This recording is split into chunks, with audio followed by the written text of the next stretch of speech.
So just so you guys know, in case you don't think we're crazy, we're gonna start talking to the camera because we're gonna go live to the world. Oh, we already are. Hey guys, you heard that. Welcome to Corazón Puro, New York. On what's today's date again?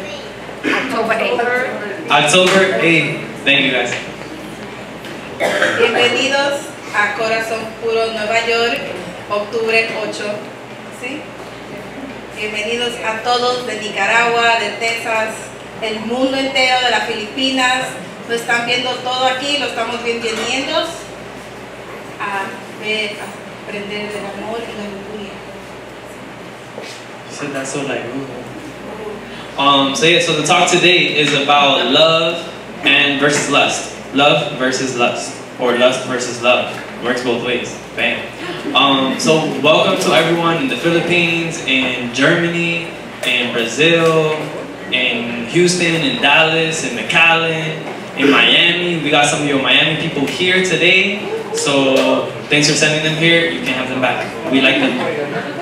And we're gonna get ready to present our brother Guillermo, who's giving the talk today. Awesome brother. He's a very brotherly brother, and just an overall swell guy. Welcome, Guillermo. Vamos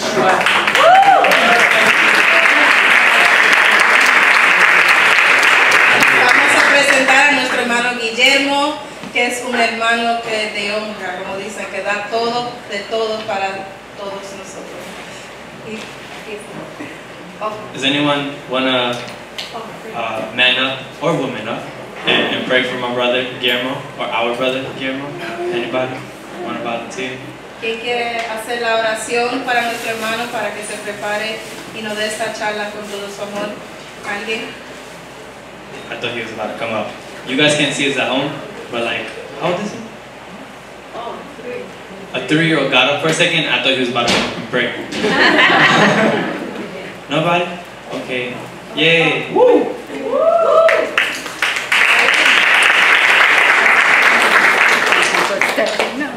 Our sister Marlene is going to pray for Guillermo. The Father, the Son, and the Holy Spirit. Thank you, God, for allowing Guillermo to be here with us today, to praise you and to share your word with us. Thank you, Lord, for giving him a mind that works for you, for giving him the intellect, for giving him the time and effort that he spent into researching and into planning today's talk. Thank you, Lord, for allowing each and every single one of us to be here and to be willing to receive your message. I pray, Lord, that we have an open heart. I pray, Lord, that we have an open mind to receiving everything you have for us today. And I ask Mary to intercede for us by saying, Hail Mary, full of grace, the Lord is with thee. Blessed art thou amongst women, and blessed is the fruit of thy womb, Jesus. Holy Mary, Mother of God, pray for us sinners, now and the hour of our death. Amen. Thank you very much. Thank you, guys. La charla sí va a ser en inglés, entonces se les repite que si necesitan una traducción, si hacen el favor de ir atrás con Odelis Bisono, she loves that name. Ahí va a estar traduciendo la charla, ¿ok? Gracias. So, the talk will be in English, and I was just saying translation will be in the back. Okay. So, I'm going to start off, I'm going to be honest with you guys right now. I'm a little bit tired today. And I don't particularly love public speaking because I get a little bit nervous and a little bit shy, and then like I lose my train of thought, right? And so I'm going to just reach out right now and ask for you guys to help me a little bit. I think I need a little support, a little boost. So if you guys can just help me raise the energy in the room. I want to feel the energy come up in the room. I want to hear your voice. Put your hands together. Make some noise. I want it to sound like you guys are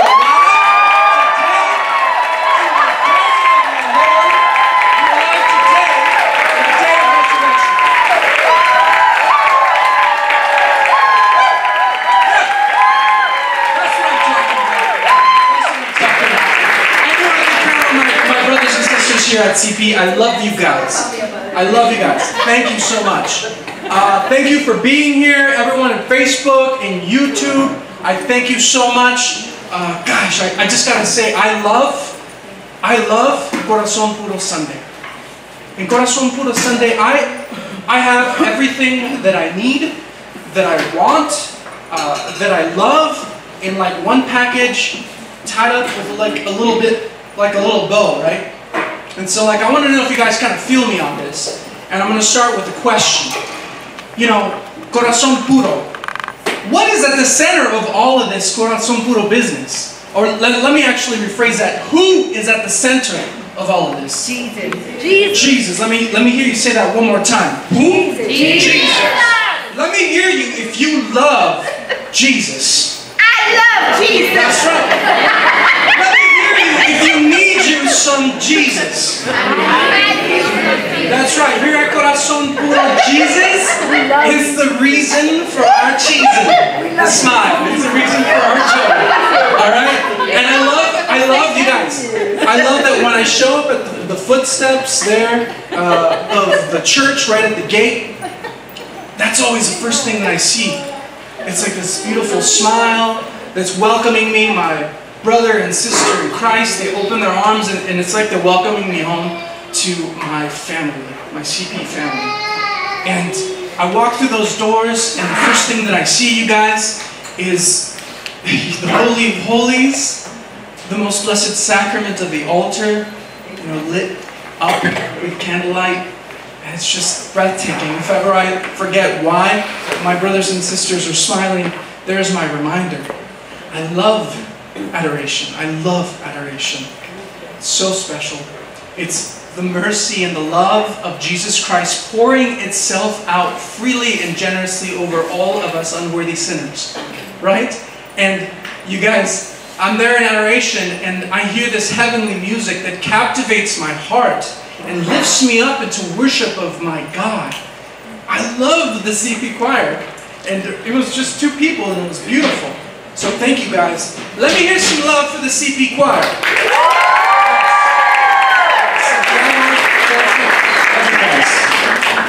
And what comes next? It just keeps coming. If you look to the corner of the room, you'll find some holy guys with a beard dressed in gray with a rope, you know, for a belt. That's our brother. We're talking about the Franciscan friars of the renewal. They're such an incredible gift and witness to the gospel. They've just completely given up the world entirely to dedicate themselves and just doubling down on the fact that Jesus is enough. Jesus is enough. Amen. Let me hear you give some friars some love. If you got friar love in you.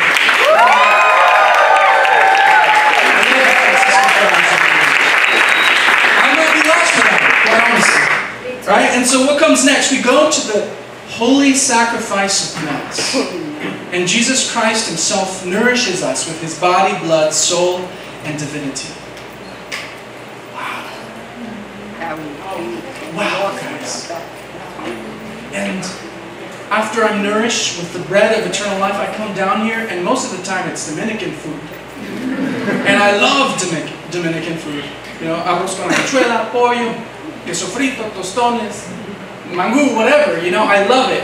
If you love Dominican food, if you have some love for some Dominican food, let me hear you go. What is that? There we go. There we go. And then usually, I'm ready to receive intellectual nourishment. You see, why am I sharing this with you guys? Because we're blessed, guys. We're blessed. And in the last couple of days, and we heard it again in the homily, you know, we have to remember to keep our eyes on the lovely. Right? We are living in trying times. There's, you know, shootings. Politics are just so divided. You know? There's hurricanes and people in devastation. And I've been hearing this word the last couple of days coming from different people. And it's been this. And I love how Father Agostino gives it's usually like poof, pow. And it was that though we face the difficulties of today, and though things are dark, we do not have a right to fail to shine the light of Jesus Christ because of the darkness of the world. Amen. We have a duty to be joyful in the face of all of it, because we are already victorious in Christ Jesus. Amen? Amen? Okay. So, let's choose to be joyful today. And I just needed to share that so that I could be ready to go ahead and share a couple words on the topic of love and lust. Okay? So that's the topic. Love and lust.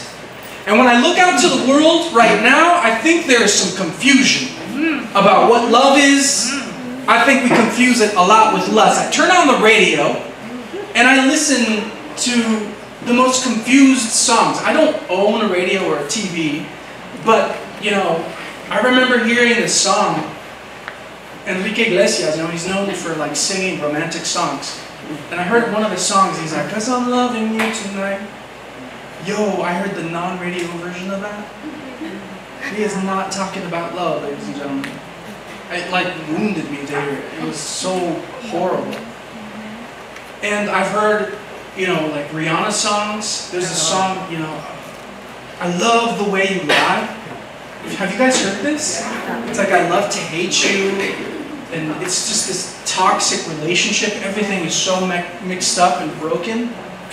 And if there's a song that is actually speaking some truth and can speak to what's going on, it might be that old country song. Looking for love in all the wrong places. Love in too many faces.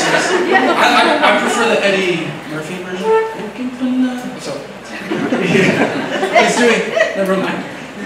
So we have some work to do, guys. We have some work to do. There's some confusion in the world.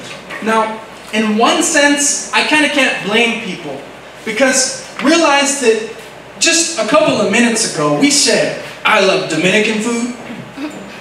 We said, "I love music." We said, "I love my brothers and sisters in Christ." We said, "I love the most holy sacrament of the altar." We said, "I love the Mass." So we're using love for like all these different things. It's like, what? It begs the question, like, what is love? Like, we say love for everything. I love ice cream. It's like the best thing in the world. I love chocolate. I love chocolate too. And coffee. I could use some right now. Right, so it's a perplexing question, right? Language is funny. What is love? Now, the thing about love is that it's not only perplexing in this time, it's been perplexing for a really amazing minds. Those are my friends. They are. They're all of our friends, absolutely. And so we're going to look to them for some guidance, okay? We're going to start by talking about what love is, and we're going to look at the classic definitions of the different types of love. And we're just going to jump right in. So if we can...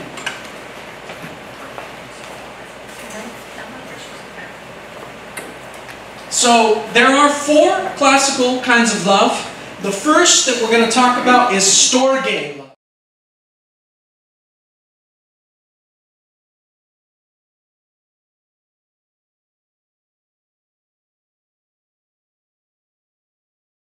Right? And automatically you're a member of this community, and you begin to receive this love automatically. That's your first encounter with love. And it's described as an affection or a fondness that you have towards familiarity. Okay, so you're like around someone like all the time, and so they just kind of you become fond of them. And it's also shared between people who relate in familiar ways. I like to say that it's shared with people that have like a shared weirdness, right? And so what am I talking about? So I have a brother, his name is John Casella. I love John Casella. If you guys know John Casella, he is a character He's a character. It's so easy to come up with an impression of him. Because he has a really cool, unique personality, right? And so he's my housemate right now. And I'll hear him talk to his family. He's like sitting right next to me so I can hear. And I'm listening to him talk to his brother, and then his sister, and his mom, and I'm listening to them, and they all kind of like talk the same. It's so interesting. I'm like, God, they're all like the same flavor, this Casella flavor. They're like unique and quirky in the exact same ways. And that got me thinking about my family, and I go, yeah, I think that the Tejas are all weird in like the same way. Now, this kind of affection that you have with people that you're familiar with isn't limited to people that you're related to in blood. Okay, so for example, maybe you've seen this situation. You have the mom, the dad, the brother, and the sister, and then there's some kid like 5 houses down that for some reason he just tends to show up at your house like right before dinner. And you guys have a birthday party and he shows up for the cake. And he does that long enough that your mom and dad eventually start setting a plate for him at dinner time. And they start buying him birthday presents. And next thing you know, he's just an adopted son of your parents. He's like a brother or a sister to you, right? I had that growing up. I've had a group of friends that I've known since 7th grade. And now like everyone's married and they have kids, but when we go to like family outings, their mom, I call them mom. And if I go to their house, their kids call me Tío Memo, you know, but like we're not related by blood, but that's how it feels, right? And you guys, this right here, this is Storge love right here, because you guys are my community. And if I see one of you guys downtown, you know, in the midst of all the craziness of downtown New York, and if I see you, I'm gonna go, hey! Ese es lo mío. That's what I'm. That's my people, okay? And one more example, that's the my peopleness, okay?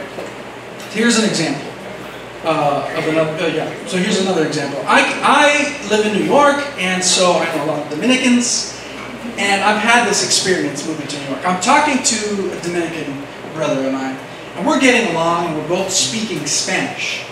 And, you know, we're bonding. It's cool. And then suddenly, like, this other Dominican guy comes in, and he's like, "Hey, ¿qué lo que? ¿Cómo tú estás? Tú ya sabes." You know, and it's like, they're like, blah, blah, blah, blah. I can't even speak Dominican, so I'm not even going to try. But, like, the guys light up, and there's all this energy, and they're speaking a language I don't even understand. I'm like, what are those words? Lebla? What's lebla? But it's this love, because the identity of Dominicans is so strong. They really have a deep sense of my peopleness. That's my people. Plátano power, you know what I'm saying? And that's Storge. That's Storge. Now, Storge love and every single kind of love, because God is love, is actually a revelation of who God is. And when you come to know the nature of a particular kind of love, we can actually learn something about God. So what does this quote say here? Storge love, family love. Our God, in His deepest mystery, is not solitude, but a family. For He was within Himself fatherhood, sonship, and the essence of the family, which is love. That love in the divine family is the Holy Spirit. God Himself is a family. Okay? And what can we learn, right? So we're born into a family, and we're completely dependent on the people that are just taking care of us. We do nothing. We're dependent, right? We learn dependence. And we learn that we're a part of a community, and there's something bigger than ourselves in Storge love. And we also learn, you know, that we do nothing to earn love. Hopefully, right? But that it at least creates the expectation that you are going to receive love just because. And it doesn't depend on what you do, right? And so already it's forming you, it's building you up, it's placing that nature of God within you. Okay? Let's go to the next one. I'm going to take a sip. Oh, awesome, thank you.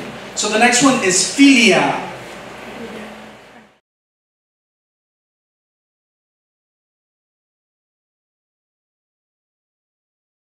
Friends that are so close and their bond is so strong, it's like their brother and sister. It's like sibling love. And it's less organic, right? Because in storge love, it's like automatic. You like automatically love your brother and sister. You didn't choose your brother or sister or your parents, but you automatically love them. But then in friendship you choose your friends, right? And you're typically choosing them because you are brought together by a common value, interest, or activities. Okay? And that's friendship love. C.S. Lewis writes a lot about the four loves. He has a great book. If you haven't read it, I highly recommend it, The Four Loves. It's amazing. It's very philosophical though, but you know, you can find like Cliff Notes online too to help you with it.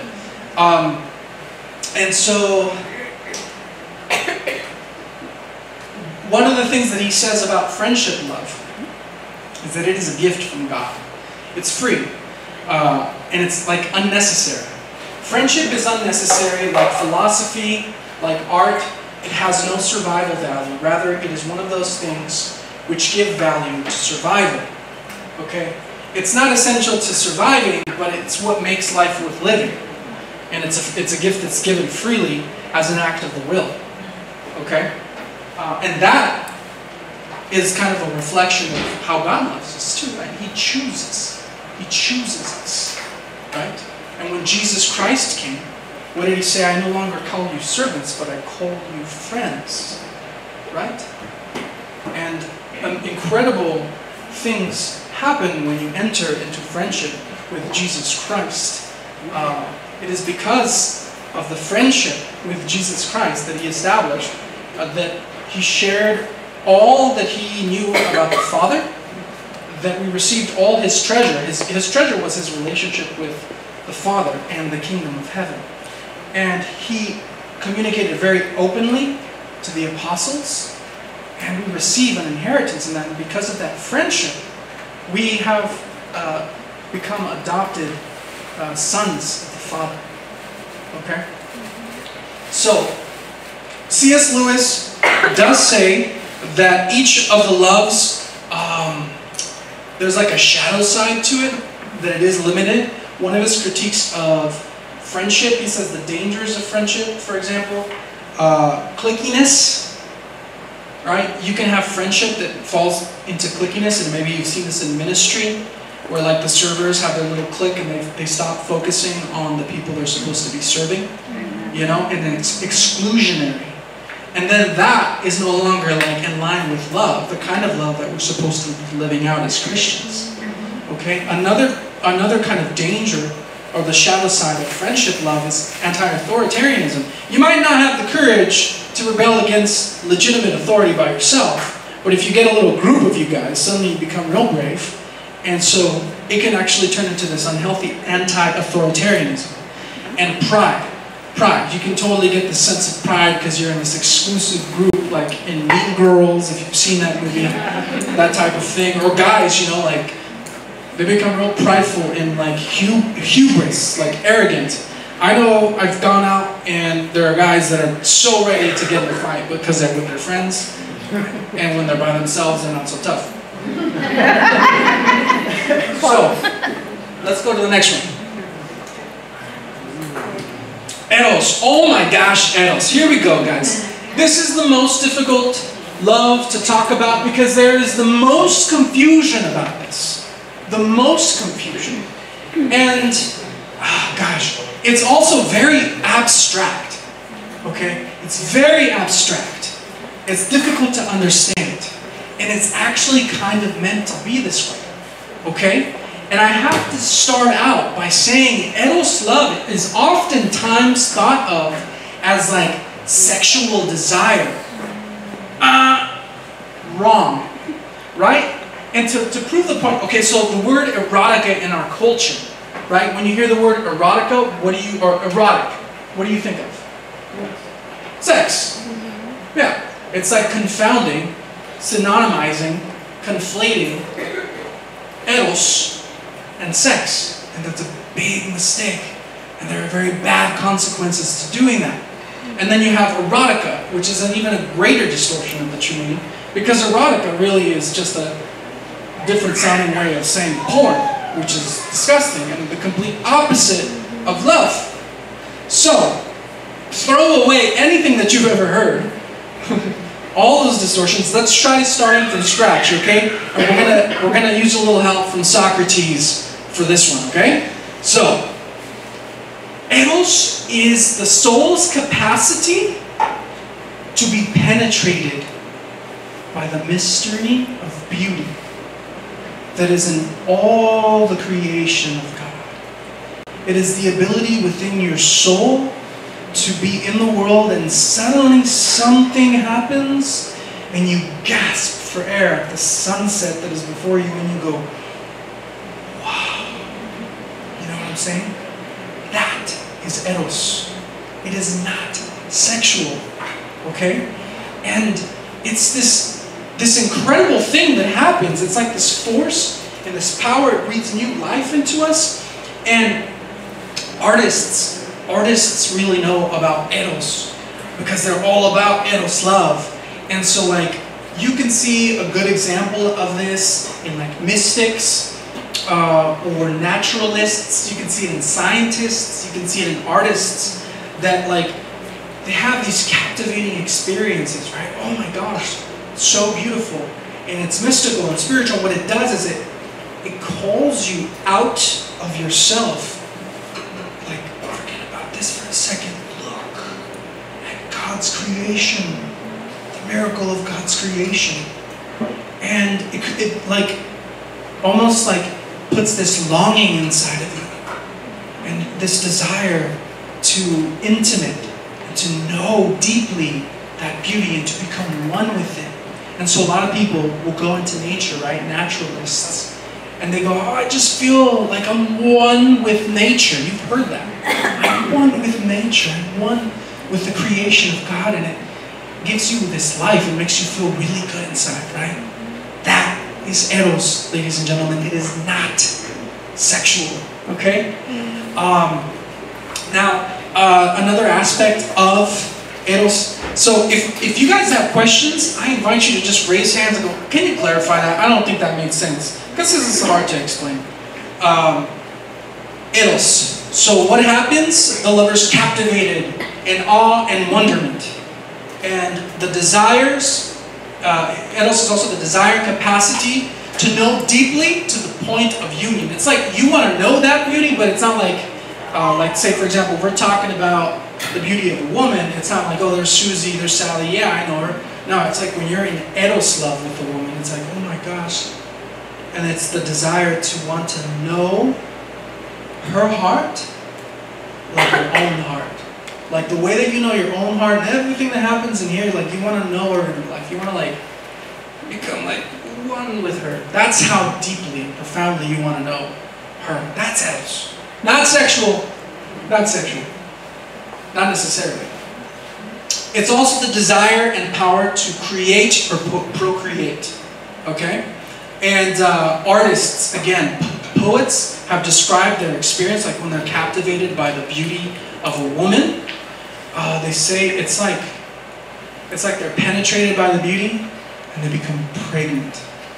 They become pregnant because that encounter with beauty puts this life into them, and then suddenly they're thrust into labor, and there's labor pains, and it hurts, and they feel like they have to procreate, they have to birth this life that has been put into them, into the world, and if they don't, that life is going to die within them, and for the artist, that is a travesty, it is a tragedy.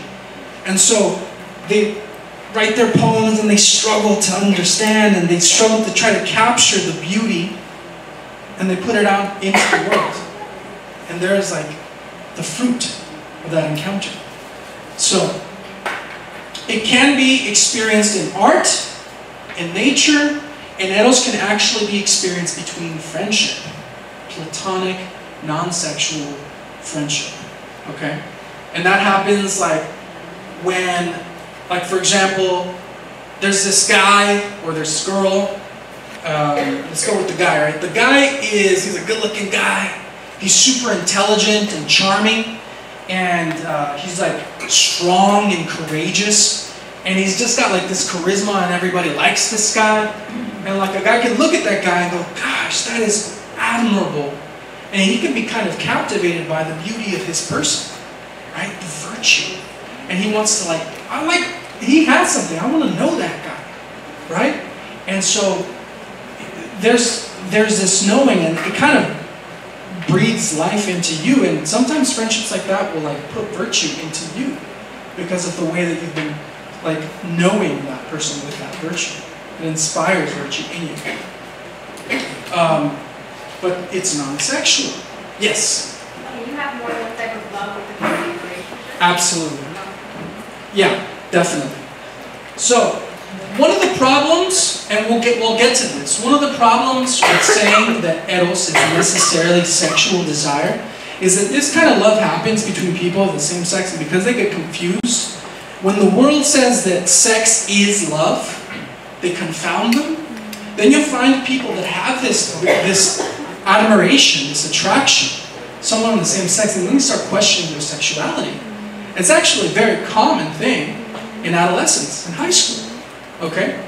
But we need not be confused. It's okay to have that eros kind of attraction prudently with someone that you admire, who's a deep friend, and union, like you've probably seen as blood brothers. You cut your hand and you splice or you spit into your hand, blood brothers or spit brothers forever, friends for life. That's the unitive happening in a platonic way. Okay? And ultimately, so like, again, eros is the capacity of the soul to be moved by beauty. So it can put you out into the world and it makes you explore the beauty of creation. And ultimately, Socrates says it's the soul's desire of immortality. What? How is that? Through union with God, who is beauty itself. I don't know if that makes sense to you guys. That's a lot to take in. But essentially, eros can only finally be satisfied by God himself. And if you're in a romantic relationship and you try to satisfy your eros love with the woman that maybe inspired it, very quickly turns into possession, into love, into lust, and into use. Is there a timekeeper? Yes. You have 15 more minutes. 15 more minutes. Okay, let's keep going. I was just going to give one more example of how eros love is non-sexual, and we can think of like little kids that are, it's like puberty, and I've totally seen like little girls like totally enamored with a little boy, you know, and it's like, oh my gosh, like flirty and it's so cute, or the little boy that's in class, he's just like always looking back to look at that one girl, you know. And you can ask little kids like, so what's going on there? They'll say amazing things, you know, they'll say cute things like, she's shiny. She lights up the room. I feel butterflies in my tummy. They say things like that. I'm just like, whoa, you're amazing. You can come up here and give a lesson to a lot of guys, actually. Tell them what eros love is truly about. That's healthy eros right there, right? And so if you want to experience the fullness of, you know, eros, you can think of like Romeo and Juliet, right? Romeo looks at Juliet and he's captivated. And he has this gaze upon her and it's this mystery. And he has this longing, and he's like, I want to know you. I need to know you. Who are you? Oh my goodness. And you guys know that there's also the desire to procreate. And so we'll move on to the next one because we have like 15 minutes. The couple, here's something that's very important to know. In the Old Testament, the language that is used to describe the love that God has for his creation is eros. It's always nuptial language. So when God is talking to his people, it's always the bride and the bridegroom. You know, and if you read the Song of Songs, it's beautiful, like erotic poetry. And it's talking about how God desires you. He desires you. And he desires to be in union with you. And he does that in the Mass. He gave himself completely. And you bring him into you and you are one. It's beautiful. And so when our relationships live out eros according to the true meaning of it, the couple that loves and begets life is a true living icon. Not an idol like those of stone or gold prohibited by the Decalogue, but one that is capable of revealing God, the Creator and Savior. For this reason, fruitful love becomes a symbol of God's inner life.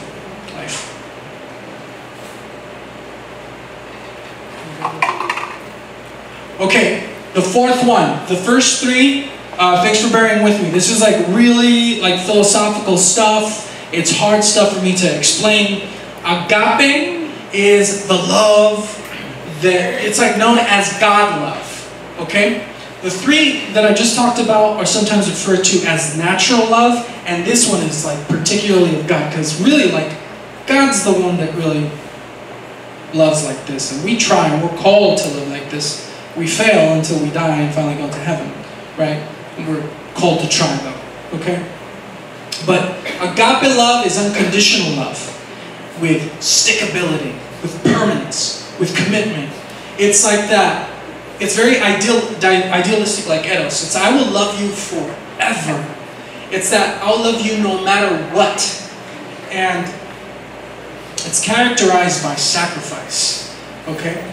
So agape puts the beloved first and sacrifices pride, self-interest, and possessions for the sake of the good of the beloved.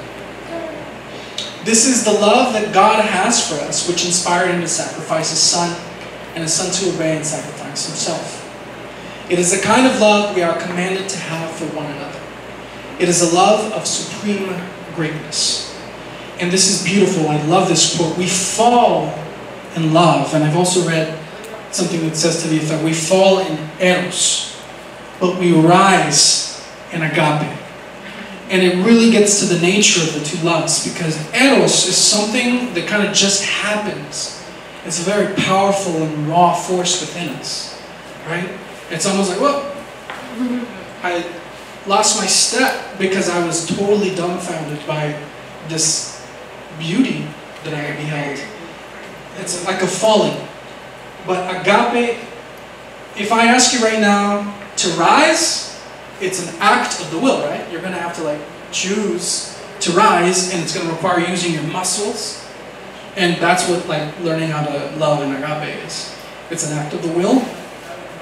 You have to use your muscles because it's hard. And it's characterized by sacrifice, okay? Let's go to the next one. Okay, so 4 types of love. We talked about the 3 natural loves. Here's like a quick summary. This is something that's really important.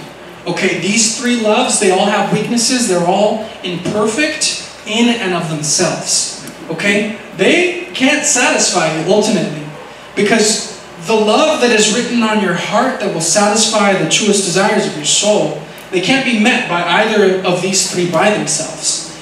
They must be subordinated to God's love, agape. And basically, like, let's think of like storge, right? Storge. How about you have parents that only make you breakfast when they feel like it? That doesn't, you know, how about the brother that's there for you until it's like inconvenient or costs him? That's like, that leaves a deep wound in our hearts, right? It's a deep wound. Philia. How about like fair weather friends? They're with you when you have money and good times, when you're partying. But then like you're depressed and you're a hot mess and it's not fun to be around you because you're grumpy. Suddenly they don't want to be around you. You know what I'm saying? Guess what happens to that friendship? Eros, same thing with Eros. So passion and like desirous love. But outside of the confines of agape love, this is unsustainable. It's like, agape is like a fire, right? It can give life. You can cook a meal with it. If it's within the confines of it, you know, its proper context. But if it's not, it can be a fire and it can destroy. And so the fires of agape have to be kind of tamed within agape love. I hope that makes sense. And ultimately, every single one of these loves find their culmination, like the fulfillment in agape love, right? So if you have storge is family love, and you can just think of like a parent that sacrifices their life for their child, right? Or a brother, you know, like you have brothers in the military, and it's that brother that throws himself on top of the grenade, right? And so that's like the fulfillment, like the maximum storge that you can have. And philia, right?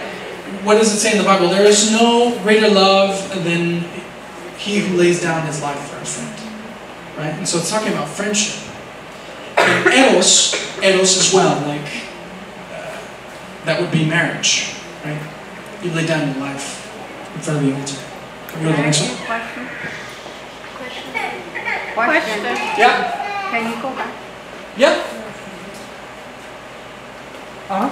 So, even in marriage, the love of the marriage also have to be subordinated to God's agape. Absolutely.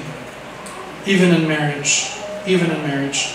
And chastity is, when you really understand what chastity is, like it's possible to have sex with only your wife and still being chaste.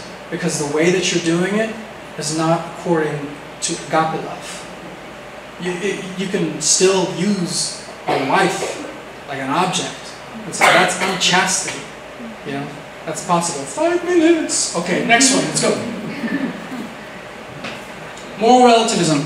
All right, now I want to like quickly jump to like sex, where you talked about what love is, and we need to differentiate love between like what sexual attraction is, and then we can really come to understand what lust is. Okay, this is a really difficult conversation to have because there's a lot of confusion in the world right now about sexuality. And part of what makes it super difficult is that there's this philosophy that has just taken over the culture. It's called moral relativism.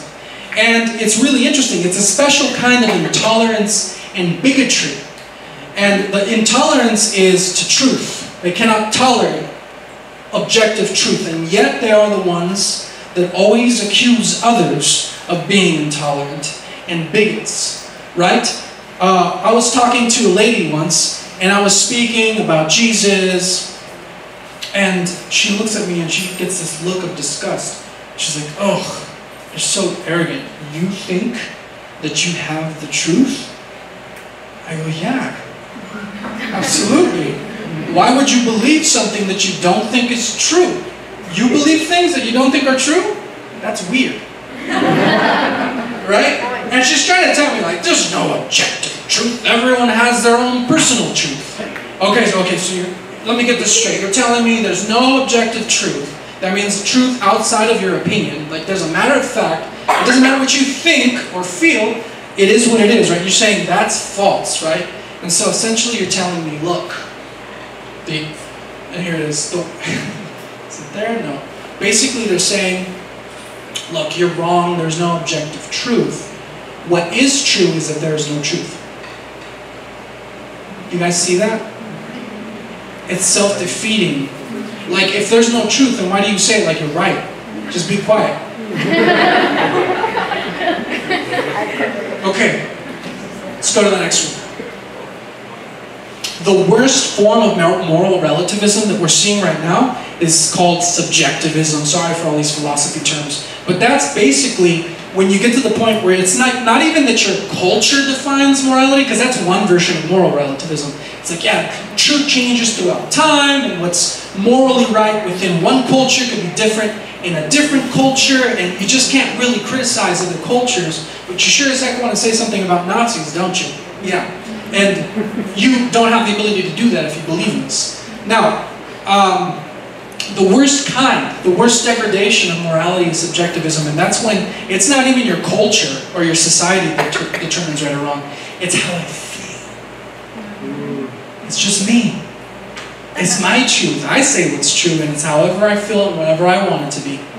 Right? And there's a really interesting video of this guy that goes to college campuses. And he's walking around, and he's like this man, he's Caucasian, I wish I had the video, and he's like telling people, what would you say if I told you I was a woman?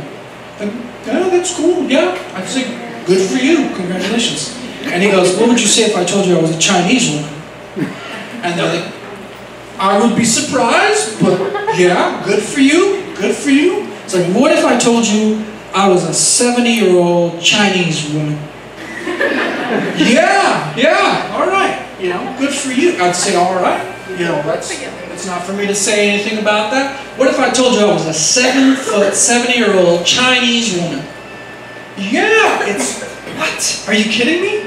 And the guy, he's just like, look, it shouldn't be that hard to be able to say that I'm not a 7-foot, 70-year-old Chinese woman, guys. Where are we? Okay, so I want to just talk about sexuality. I'm going to run over time, unapologetically. So, let's talk about sexuality for one moment, please. Let's go to the next slide. YOLO. What is sex, guys? All right, let's just break it down. Let's go to science. Let's go to biology, all right? Let's not go by how we feel. Okay. The sexual differences in nature. There's sexual differences. In nature, there's male and female. You can find it in plants, you can find it in animals, and you find it in human beings. And the purpose of it, okay, there's some exceptions, right? You have, like, in humanity, hermaphrodites when they're born with like both. And then people that don't participate in sexual difference are things like amoebas. They're creatures that just procreate on their own. But there's a saying that nature doesn't bother with frivolity. There's nothing by accident. It has a purpose. And so sexual difference, male and female, the function, whether you're talking about a plant or an animal or a human being, is procreation. That's how there's new humans and new plants and new animals. The male stuff gets with the female stuff, and then you get like a new plant, animal, or human. And that's common to all of them, okay? The purpose of sex to our creation is procreation. Go to the next one. Now, human beings are different, right? We were created in the image and likeness of God. So we're a little bit different. And so the purpose of sex in humans is babies and bonding. Okay, babies and bonding. Now let's just talk about the science, okay? Let's just stick to that. You can't argue with this stuff. Objectively, every aspect of sex and sexual attraction is directed toward procreation. There is a whole science to why you're attracted to who you're attracted to. Like, it comes down to, like, how they smell. Because how they smell, like, it's bizarre. They did this experiment where, like, they had these girls wear this shirt for 3 nights in a row, and then they put these shirts in a jar, and guys would come and smell them, and be like, oh, yeah, I like that. Yeah. Oh, this one smells like sour milk. And what they found, they did genetic testing, right? It's so crazy. So the smells that did not repulse the men, the smells that they were like attracted to, it turns out that those were the people that were most genetically different from them. And the reason that this happens is, say like you have a particular immunity, like your health is a particular way, you want to combine with the strengths that you don't have, so that when you procreate with them, you're going to have like the healthiest baby. You want your babies to thrive. Wow, that's smell, yo. So, it's procreation, and there's like symmetry is attractive because asymmetry, I have an asymmetrical hairline here, and that actually indicates a kind of like propensity to particular diseases. What? And really good looking people have like perfectly symmetrical faces and medium features. And that actually has to do with health. Whoa, crazy. So that's procreation. Bonding, it's also for that. It's the deep bonding between a man and a woman that are married. And that happens through your chemicals in your brain. And so you can't argue with this. There's a chemical called oxytocin, and it's especially powerful in women. Like if you like hug a woman for super long, their body starts to release oxytocin. If they have sex, their brain is flooded with oxytocin. When they give birth, it's a ton of oxytocin. and when they breastfeed. And the purpose of oxytocin is to form that super strong bond with someone, and this is really important for survival. For men, it only happens at the point of orgasm. I don't know. There's a reason, but I don't have time to get into all the awesome science stuff that I love talking about. So sexual pleasure is good, but it's not the purpose of sex, and when we act like it is, there's big, big trouble. When we eat, what's the purpose of eating? Life, nourishment, energy, right? When we, is there pleasure? Yes. If we think that eating is for pleasure, how do we eat? Too much. We eat like the stuff that tastes good, that's super unhealthy. We get diabetes, we fall into gluttony, we get indigestion. It's bad for us. It brings destruction to us, right? Same thing with sex. Sex is for bonding and procreation. There's sexual pleasure, and when you think that sexuality is for pleasure, how do we have sex? You have it just because. You have it just for fun. You have it with anybody. And that causes all sorts of chaos in the world, right? You have crisis pregnancies. You have broken hearts. You have these strong bondings. Have you ever seen dysfunctional relationships? Women are with this horrible guy, and for some reason they can't break free, and it's because they had so much sex with him that they're so bonded. They're so bonded to them. They're like, oh, but I love him. No, you programmed your physiology to feel a super strong bond with a person that treats you very poorly. Amen. So what you're supposed to do is really get to know someone, over time, and then you marry them, and hope for the best.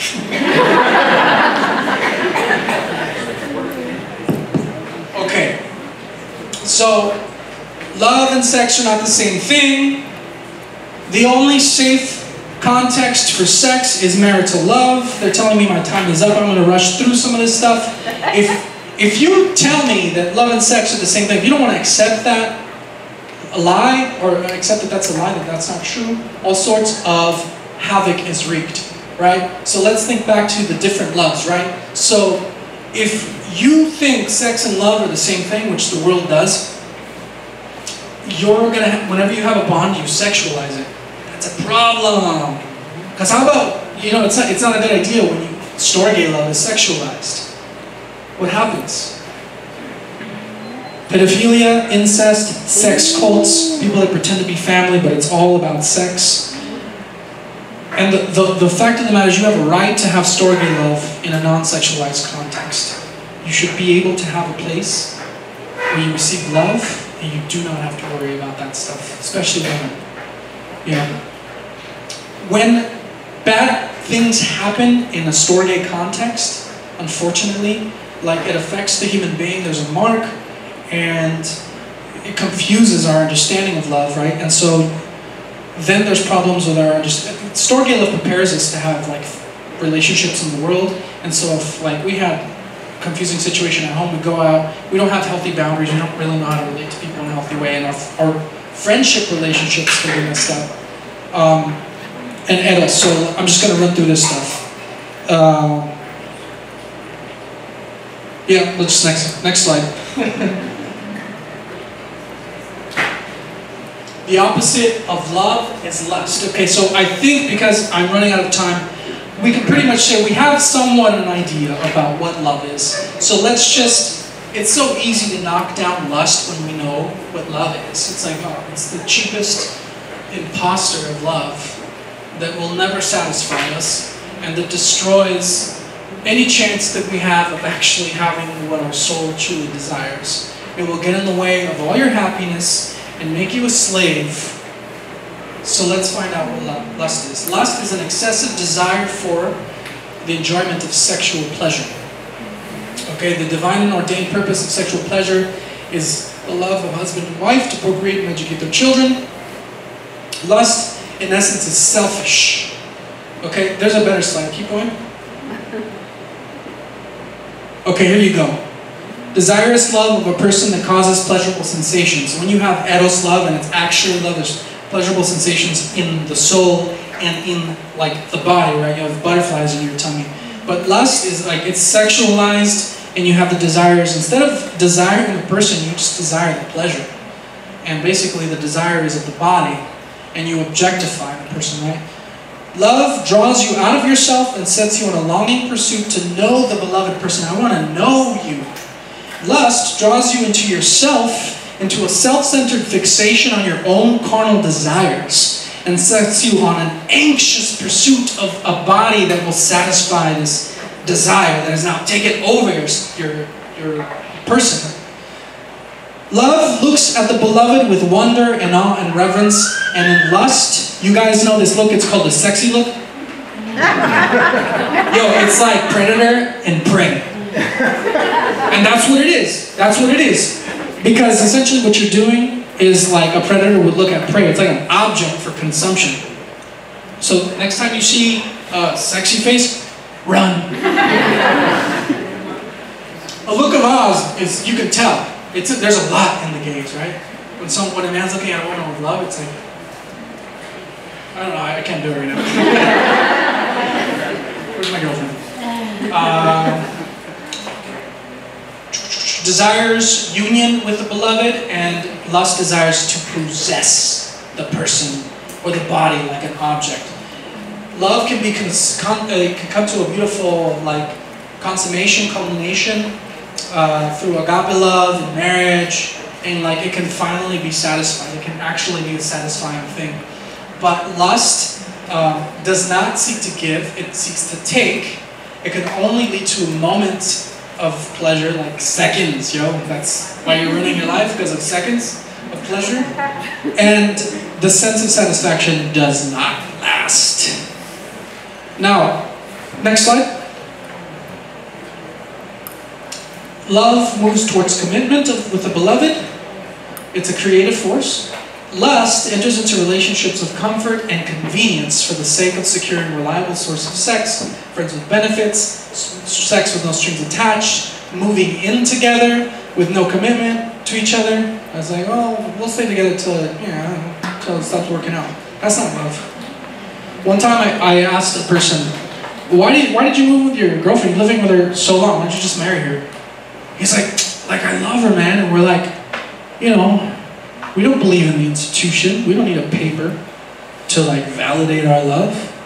And besides, divorce is like so expensive.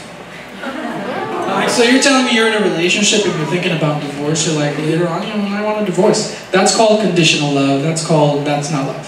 That's not love. It's not love. So, and it's not open to life, right? So lust, contraception, abortion, lust is not open to life, has no interest in it. It's only focused on pleasure. Yeah, next slide. Here's the last slide. Finally, we made it. Love and sacrifice.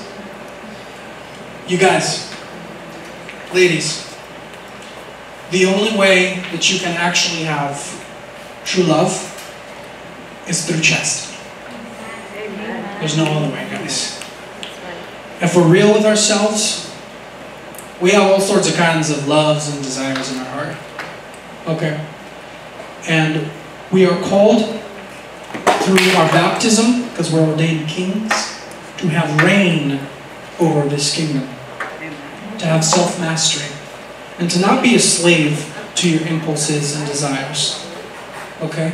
Sex is not a bad thing. Sexual attraction is not a bad thing. That's not a sin either. But it's all should be done according to its purpose and guided through reason. Okay? And so, what we are doing in chastity is we're practicing agape love. And we're purifying all the weird, confused things that we have in our heart. Because let me tell you guys, or let me tell you ladies actually, there are guys, I've talked to guys that thought they were in love with this girl. They would say it, and then they had sex with her. And then the instant, they said the moment that they had an orgasm, they were looking at her, and they were immediately filled with disgust towards her. What? It's sad. It's because, and he honestly thought that he was in love. It's because he doesn't know himself. He confused the strong powers of Eros, and it fused his sexuality, and he had no experience of sacrificing for her. He didn't get to know her. He doesn't even have the capacity to live. Love is a power. You have to train yourself to be able to do it. It's a sad, sad thing. So, chastity is where we learn sacrificing through the virtue of chastity is preparation for the sacrifices that are required in other areas of life. So, love is faithful, right?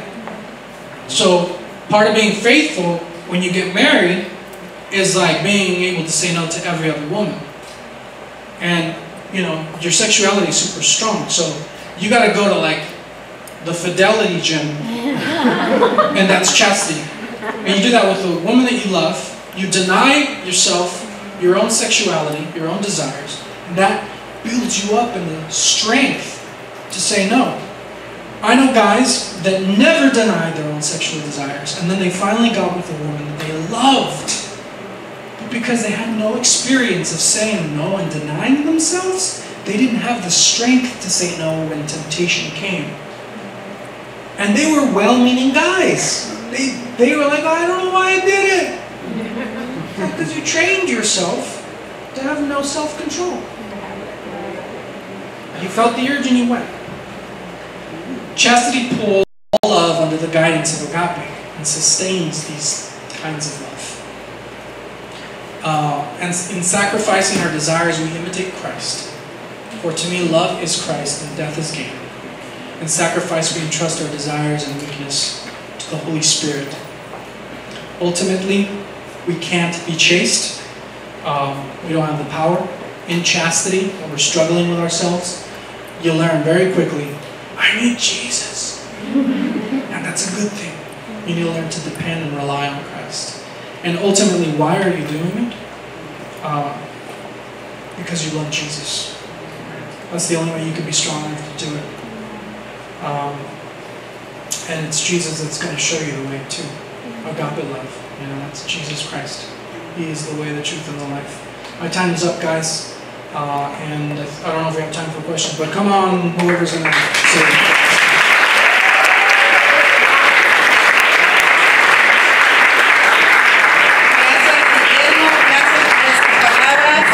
Esta charla estaba bien filosófica.